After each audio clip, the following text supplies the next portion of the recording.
ഈ കോൺഗ്രസ് നേതാക്കൾ പറയുന്നത് അവര് പരസ്യമായി ചർച്ചയ്ക്ക് പോകുന്നു, ബ്രിട്ടാസ് രഹസ്യമായി ചർച്ചയ്ക്ക് പോകുന്നു എന്നാണ്. ബ്രിട്ടാസ് എന്ത് ചർച്ച ചെയ്യുന്നുള്ള കാര്യം അവിടെ പാർലമെന്റിൽ വെളിവാക്കപ്പെട്ടല്ലോ. ഏത് കോൺഗ്രസ് നേതാ പറഞ്ഞത്? ഒരാളുടെ പേര് പറ. ആരാ പറഞ്ഞത്?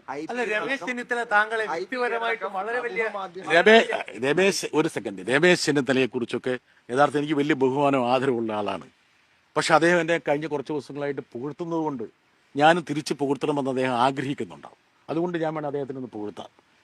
എനിക്ക് അദ്ദേഹത്തിനെ കാണുമ്പോൾ ഷേക്സ്പിയറിന്റെ നാടകത്തിലെ ദുരന്ത കഥാപാത്രങ്ങളെ ഓർമ്മ വരുന്നു. ഒതല്ലോ, മാക്ബത്ത് പോലുള്ള.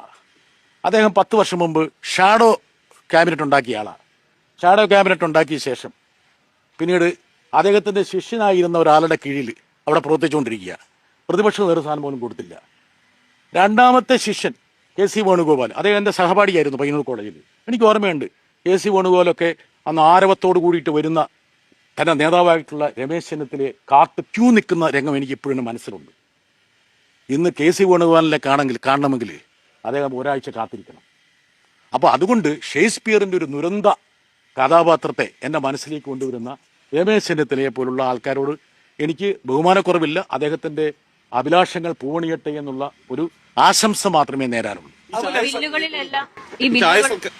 ചോദിച്ചപ്പോൾ ലോക്സഭയിലെ CPM നേതാവായിട്ടുള്ള കെ രാധാകൃഷ്ണൻ പറഞ്ഞത് അത് ബഹിഷ്കരിച്ചതല്ല എന്നാണ് പറഞ്ഞത്.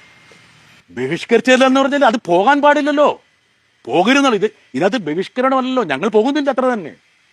ഇത്ര ഒരു അനീതി ജനങ്ങളുടെ മുകളിൽ ഇതുപോലുള്ളൊരു അനീതി കെട്ടിവച്ച ശേഷം ഞങ്ങൾ അങ്ങോട്ട് പോകുന്നില്ലെന്ന്, അതാണ് ഞങ്ങളുടെ തീരുമാനം.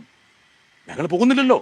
ഇതെന്നല്ലേ കഴിഞ്ഞ പ്രാവശ്യം ഞങ്ങൾ ബോയ്ക്കോട്ട് ചെയ്തു എന്ന് ഏതെങ്കിലും പ്രതിപക്ഷ നേതാവ് എന്ന് പറഞ്ഞിട്ടുണ്ടോ? ഇല്ല, ഞങ്ങൾ പോകുന്നില്ല, അത്ര തന്നെ.